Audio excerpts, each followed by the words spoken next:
Mushuklarni qanaqa qilib ismiga o'rgatadi, odamga qanaqa o'rgatsa bo'ladi. Men bilan mushuklarim uxlashini xohlayman deyapti. Mushuklarni ismiga o'rgatish uchun kichkinaligidan boqish kerak. Siz ism qo'yib chaqiraverishingiz kerak.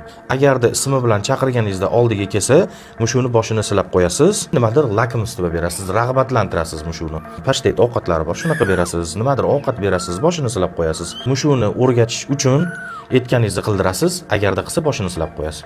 Mana shunaqa sekin-sekin o'rgatiladi. Ismi bilan chaqiruverish kerak va ism qo'yganda albatta iloji bo'lsa mushukni o'zini ko'rinishiga qarab turib o'ziga mos ism qo'yasiz va qisqa bo'lsin. 4 ta harfdan, 5 ta harfdan, uzog'i 6 ta harfdan iborat ism bo'lishi kerak. Ana o'shanda mushuk o'zini ismiga tez o'rganadi. Keyin so'rashyapti, nima uchun meni mushugim menga keladi, bolalarimga kelmaydi. Kichkina yosh bolalar mushukni qo'rqitib qo'yadi. O'ynashaman deb mushuk qo'rqib qoladi, mushuk qochadigan bo'lib qoladi.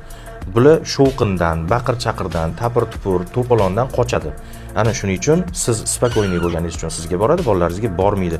Iloji bo'lsa mushukni faqat shovqinsiz, tinch, yaxshi joyda boqishingizni maslahat beraman. Mushuklarni qo'rqib qolish kerak emas. Mushuklar stressga tushib qolishi ehtimoli bor. Odamning gapini tushunmaydi, uni ohangini biladi. Siz gapirganingizda eshitadi, ya'ni bilib tushunadi shunaqa. Mana bu yerda hozir mendan Gucci bolasini qizg'anyapti, miyavlab tashlayapti mana. Ke Gucci, chiqasanmi? Mana. Chiq bolangni oldiga. Xullas kuzatib boringlar, Telegram kanaliga o'tib olinglar. Har kuni oldi sotuv mushuklar Telegram kanalida bo'lyapti. Mushukchamp kanaliga, Instagramga ham obuna bo'linglar. Kuzatib boringlar, foydali ma'lumotlarni berib boraman. Like bosish esingizdan chiqmasin, sog' bo'linglar.